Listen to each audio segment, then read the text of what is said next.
Hi everyone, Namaste. This is AD here, and welcome back to my YouTube channel. So today I am going to discuss about the Champa kingdom, and I've heard that there are a lot of historical temples and monuments, and they have a lot of history in them. So as I was doing a lot of research on Cambodia and the Khmer Empire, so I came across Champa kingdom a lot. And honestly speaking, guys, I have literally no idea about Champa kingdom, and it's been just like maybe from last 2 months I have heard about them. I know I sound really dumb and God knows what, but nevertheless, guys, I mean, like, it's always good to learn every day, and as long as you are willing to learn and know about how people used to be back in those regions, it's always good. You're going ahead. So do let me know, guys, about your thoughts about this video also, and I'm looking forward to watch this video. So without wasting much time, let's quickly watch this.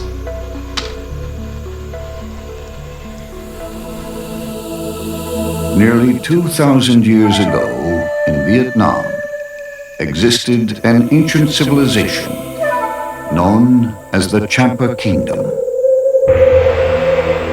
The Chams were the architects of magnificent towers and priceless stone sculptures. Yet little remains of their remarkable culture. A unique collection of these Cham sculptures was lost in a shipwreck off the coast of Africa over 100 years ago. This is the story of these lost treasures of the Champa Kingdom.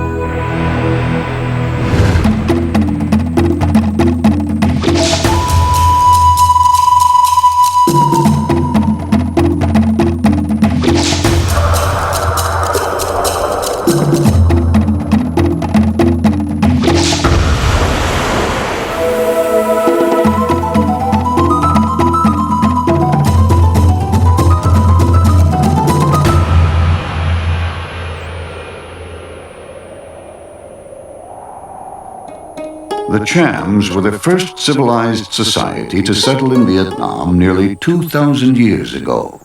The ancient Champa civilization was composed of a loose confederation of individual kingdoms spread throughout the narrow coastal plains of Vietnam. Their greatest and most lasting contribution was in agriculture. The place looks really Chams beautiful, invented guys. the sophisticated system of irrigated rice It's farming really nice. that is still in use today throughout Asia. The people of Champa were rice growers, merchants, exporters, and they were great sailors. Pirates, some of their contemporaries would say. But they were mainly great builders. The crowning achievements of the Cham architects were their tower sanctuaries, called kalans. These towers were adorned with exquisite stone statuary, ancient works of art that reveal much of what we know about this past civilization. Today, little remains of the Cham civilization, its history lost to the ravages of time, decay, and war. The history of Champa over the last 2,000 years or so is a story full of noise and fury. In clan wars, in palace intrigues, in rebellions, in fratricidal fights, and in dynastic feuds. All upon a fast-moving background of successive capitals, administrative and religious, and through a perpetual renewal of kings and usurpers.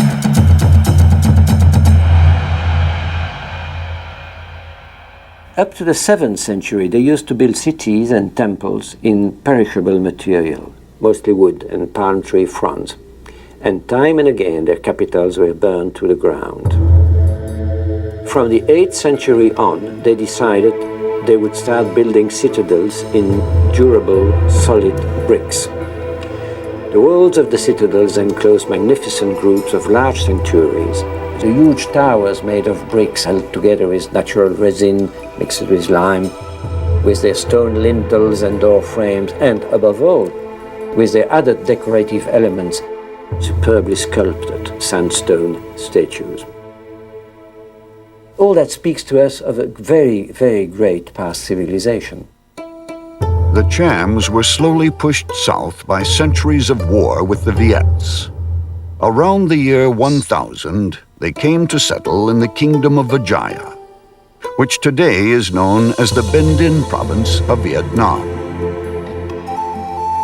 It was here during the next 4 centuries that the Chams built some of their most elaborate monuments. These towering sanctuaries stood in the midst of a fortified citadel, the center of a Cham The community, structures look so where magnificent. thousands of Trust me. people worked and lived. That's You must nice. imagine, once upon a time, I think the best part of Southeast Asia is like you get so many sculptures and monuments and the temples and this Buddhist pagodas and stuff like that. This is fascinating, man. This is so beautiful. on all the terraces which are here, there was a whole community living. Hundreds of houses made of wood, of course, and adobe. There's nothing left of them. But there the priests were living, the servants of the temple, and we already had rice paddy fields. These Kalans were the living center of religious life for the Chams. Such religious buildings were used in the ecumenical religion, which was a hard to define and loose mixture of basic animism first, of Shivite Hinduism, and later of Brahmanism, which came to include Buddhism centuries later. Over time, the religion and architecture of the Champa kingdom were shaped by the personal preference and decree of each successive ruler, of which there were many.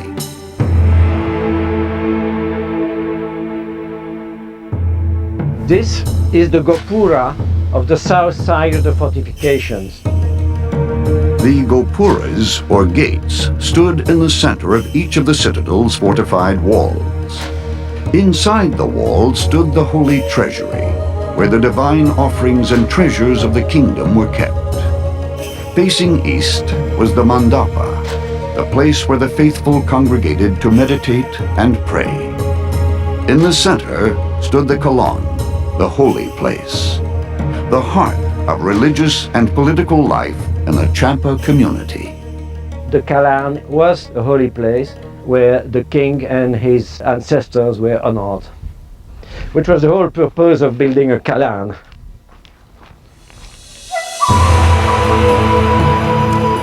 You can just imagine what these majestic towers must have looked like so long ago.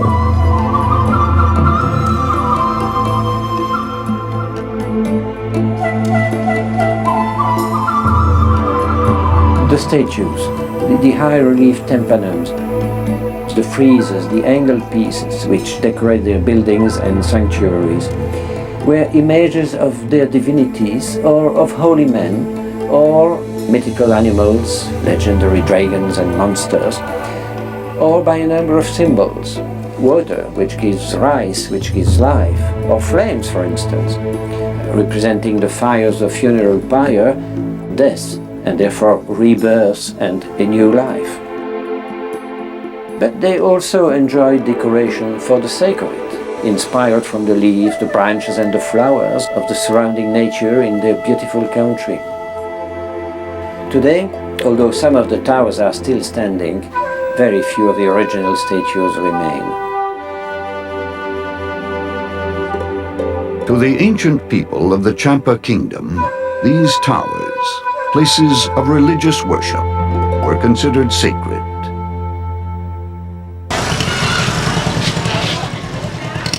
This tower stands in the middle of an active neighborhood in the province of Binh Dinh.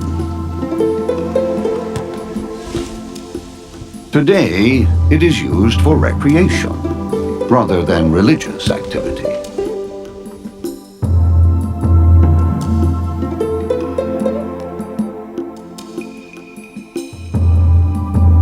Although the Cham influence on Vietnamese culture has virtually disappeared, in the South, these ancient monuments still serve their communities as places of religious ceremony.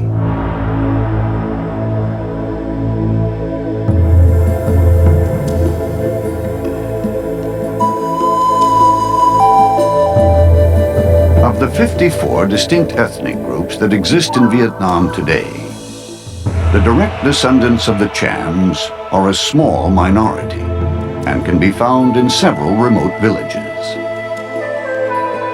The little that remains of the ancient Champa people can be found in the faces of their modern-day descendants. Their unique features are unmistakably evident in the sculpted images of their ancestors. It is strange how such remarkable people who developed such a highly refined civilization should be so little known today in the Western world. So little is known because so little remains. Gone are many of the ancient artifacts, carvings, and statues that would reveal much about the history of this ancient civilization. This Kalan has been standing here for about 800 years. All the beautiful carvings, the sandstone statues that were attached to it are gone. We have only empty holes, empty niches. And the question is, where are they? Why are they missing? In early 1992, Sten Wee began his quest to unravel the mystery of the missing Cham statues. Renowned as a marine archaeologist, historian, and deep-water diver, Sten Wee's numerous successes include recoveries of 18 historically significant ancient shipwrecks. His talent for research has been the key to these successful. This is so amazing to know that people are actually, taking their effort to identify this lost pieces of in the puzzle. My mind is like right now, at a state where I'm like, damn, all these things actually existed in this world and we had no freaking idea about all this. It's so interesting to watch all these videos, guys. I just have no words, trust me. Recoveries. In his quest for the Cham statues, he uncovered a series of 19th century documents, authored by this man, Dr. Albert Maurice. Maurice was a French Navy doctor who served in Annam and the French colony of Cochinchine. It was here in 1876 that he first saw the art and architecture of the Champa kingdom. 400 years before the French and Dr. Maurice arrived, all that remained were the brick towers and their stone statues. The sanctuaries had long been abandoned. Their bronze and gilt statues, the priceless offerings to the divinities of the Kalans, had long ago been pillaged by the invaders. In 1877, Dr. Maurice visited some of the Cham temples of the Binh Dinh province. By then they were completely unknown to the Western world, and he was the first to realize their cultural importance. Dr. Maurice was moved by the beauty of the Cham towers and deeply disturbed by their condition. Local villagers had been dismantling the Kalans, mining the ancient bricks to build roads and shelter. In an effort to study and preserve some of the last remaining artifacts of the Cham civilization, he carefully removed a collection of statues and reliefs. Dr. Maurice made 2 shipments of statues. A small consignment containing 10 pieces arrived safely in France in 1877. These now reside in the Museum of Natural History in Lyon, France. But the larger shipment of 22 boxes containing the most priceless artifacts was put on a French steamer called the Mekong. The Mekong was an elegant 19th century steamer built for the French company Les Messageries Maritimes. Its itinerary included a tour of the Orient. The 6-week trip home included stops in Japan, China, and Saigon. Then across the Indian Ocean to the Horn of Africa, through the Suez Canal, and back to France. The Mekong was built for comfort. My God, 180 crew how much members time cared would for the it would have needs been of just take? 66 first-class passengers. For the wealthy traveler, the trip home was a long, festive occasion, celebrated with all the amenities of a floating palace. The decor was Napoleon III, complete with gilded statues, stucco garlands, and varnished oak staircases. The cabins, saloons, and smoking rooms resonated with laughter and stories of power and adventure. At midnight, June 17, 1877, the Mekong sailed north along the Horn of Africa. The weather that day had been clear, but now mist from unusually high monsoon surf and thick fog blanketed the coast off the port side. The Mekong made the same mistake that countless others have made over the centuries, navigating the turn at the Horn of Africa. As ships travel north, making an accurate identification of Cape Guardafui is essential to safe passage around the Horn. In poor weather conditions, navigators could easily mistake the southern point at Cape Chenarif to be Cape Guardafui, and the lowlands in between to be the open sea. Believing Cape Chenarif to be the turning point, the captain of the Mekong set his course due west. The result was disaster. 2 miles south of the Horn of Africa, the ship struck the shallow bottom. There were screams and panic, but in the end, only 2 people lost their lives.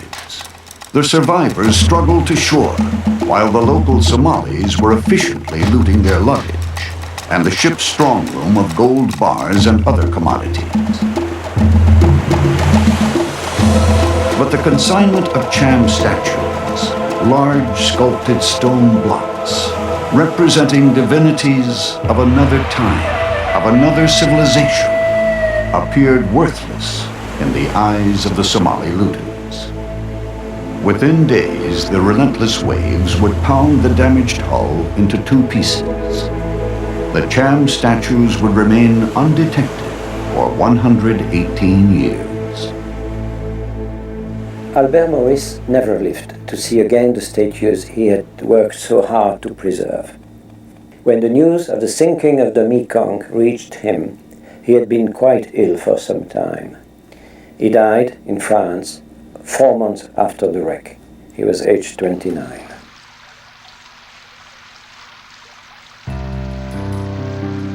In the 19th century archives of France, Stenui pieced together the clues that would lead him to the location of the wreck of the Mekong.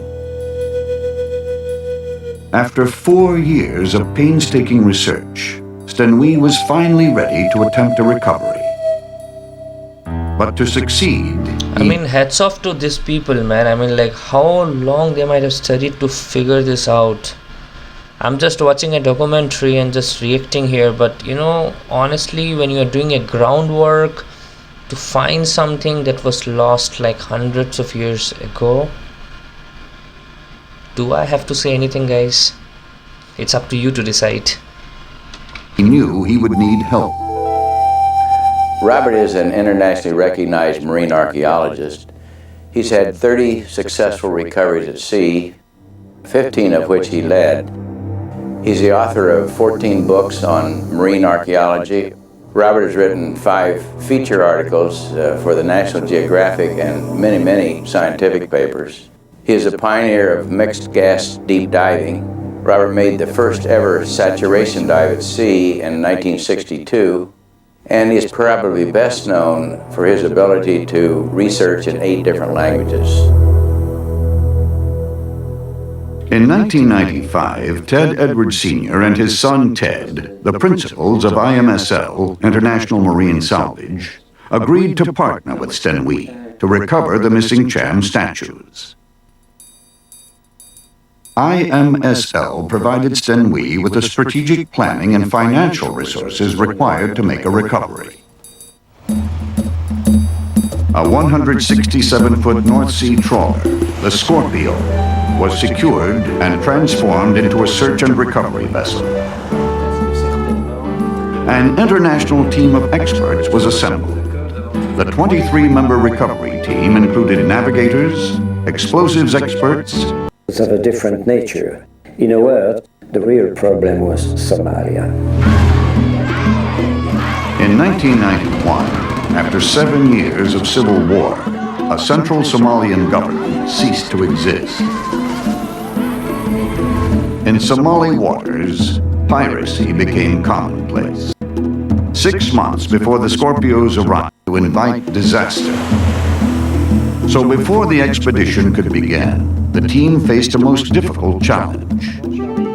To import into Somalia, a country at war, the arms needed for their protection, and the specialized underwater explosives required to penetrate the steel hull of the Mekong.